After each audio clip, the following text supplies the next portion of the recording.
The February 3rd White House meeting between Presidents Gustavo Petro and Donald Trump offered a moment of calm after a year of escalating tensions. And it's important to remind ourselves about how the relationship with one of the US's closest partners in Latin America got to this point. For decades, Colombia and the United States have shared one of the closest alliances in the Western Hemisphere. Colombia has long been a major U.S. trading partner, and especially on security and counter narcotics, Washington's most reliable ally in Latin America.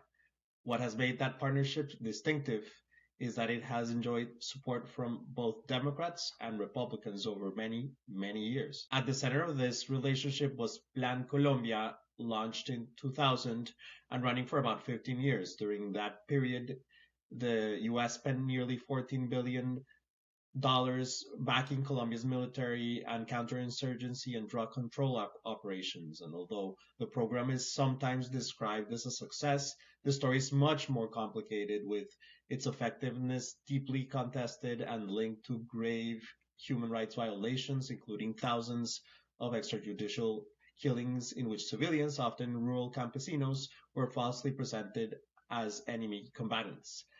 Even after Plan Colombia ended, however, security cooperation between the two countries remains strong. Fast forward to today, and the picture looks very different. Relations remained stable during the Biden administration, but they deteriorated sharply after Trump returned to the White House.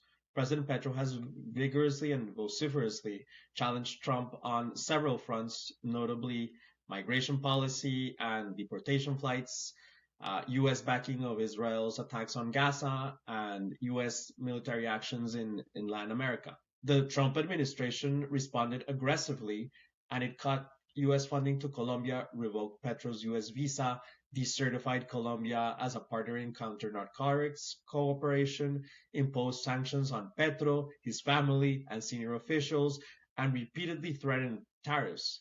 It also made unsubstantiated allegations linking Petro to drug trafficking. After the U.S. invasion in Venezuela, Trump even hinted that Colombia could be next. So the February meeting at the White House seems to have eased these tensions, at least temporarily. And while it was held behind closed doors, after it ended, both leaders described it as a success. Petro called it 9 out of 10, while Trump said they got along very well. Photos surfaced shortly after, one with a handwritten note from Trump saying, "Gustavo, it was an honor. I love Colombia," and another showed a signed copy of The Art of the Deal with the inscription, "You're great." Petro then posted a photo of a red MAGA hat Trump had given him, where he added an extra S in black markers, so it read, "Make America's Great Again," a modification he said Trump liked. If there's one thing folks should be watching closely right now, it's Colombians' upcoming presidential elections and the role Washington might play in them. President Petro leaves office this August, and the race to replace him is already well underway ahead of the first round vote in May.